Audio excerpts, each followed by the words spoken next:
Сәлем қыздар, қалдарыңыз қалай? Бүгін сіздерге пирожное картошканың рецептімен бөлісетін болам. Помните, мектеп кезде өте күшті жейтін едік қой осы. Бала кездің картошкасы ғой. Бізге ең алдымен 5 жұмыртқа және де қант қажет болады. Қант пен жұмыртқаны жақсылап миксерге 6-7 минут миксерлейтін боламыз. Ол пена, яғни көбік болып, біршама үлкейгенше миксерлейміз.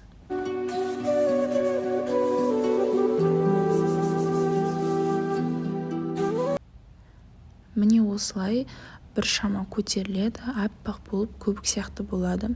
Оған 50 грамм сүт құямыз, немесе су құюға болады.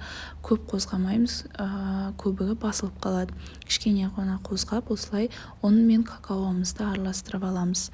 Міндетті түрде ұн мен какаоны ситадан өткіземіз. Ситадан өткізу маңызды, жақсы бисквитіміз көтерілу үшін.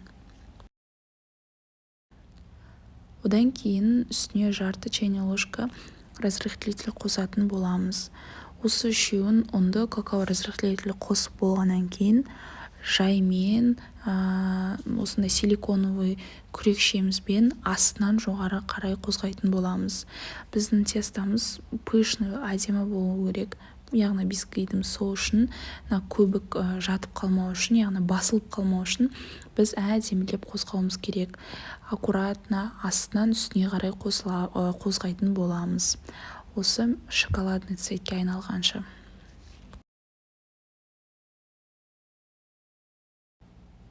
Қамырымыз дайын болған кезде духовканы 180 градусқа алдын ала қыздырып аламыз. Одан кейін пергамент қағазымызға осылай тестамызды құятын боламыз. Формасы бұл жерде маңызды емес. Самое главное, біркелкі болып құюымыз қажет.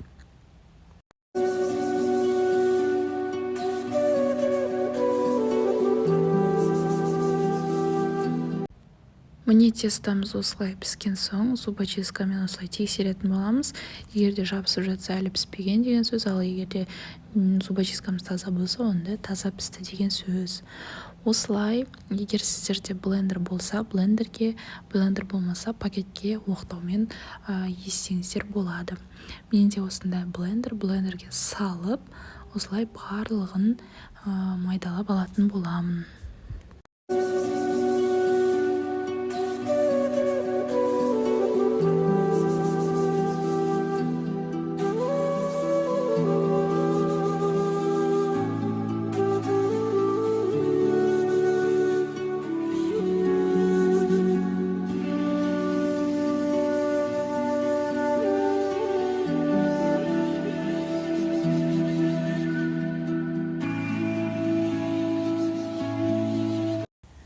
Енді біз кремін дайындайтын боламыз. Ол үшін бізге ең алдымен сары май қажет болады.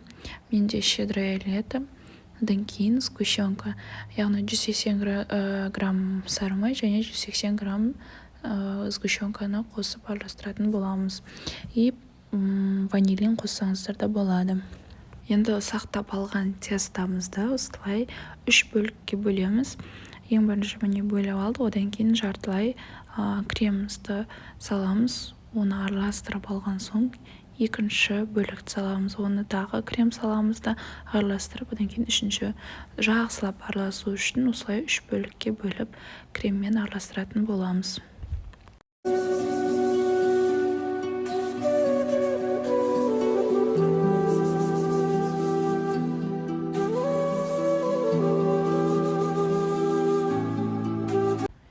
Міне картошкамыз почти что дайын болып қалды. Осылай енді араласқаннан кейін қолымызбен мұжып осылай формасын келтіретін боламыз. Кімге қалай ыңғайлы? Домалақ қылуға болады, сопақ қылуға болады. Мен осылай сопақ, прям мектептегідей істегім келді. Вот осылай сопақтау қылдым. Осылай істесеңіздер де болады. Бұл бастапқы кезде бос болып тұрады, холодильникке қоясыздар. Бір түн тұрғаннан кейін өзі қатты болады.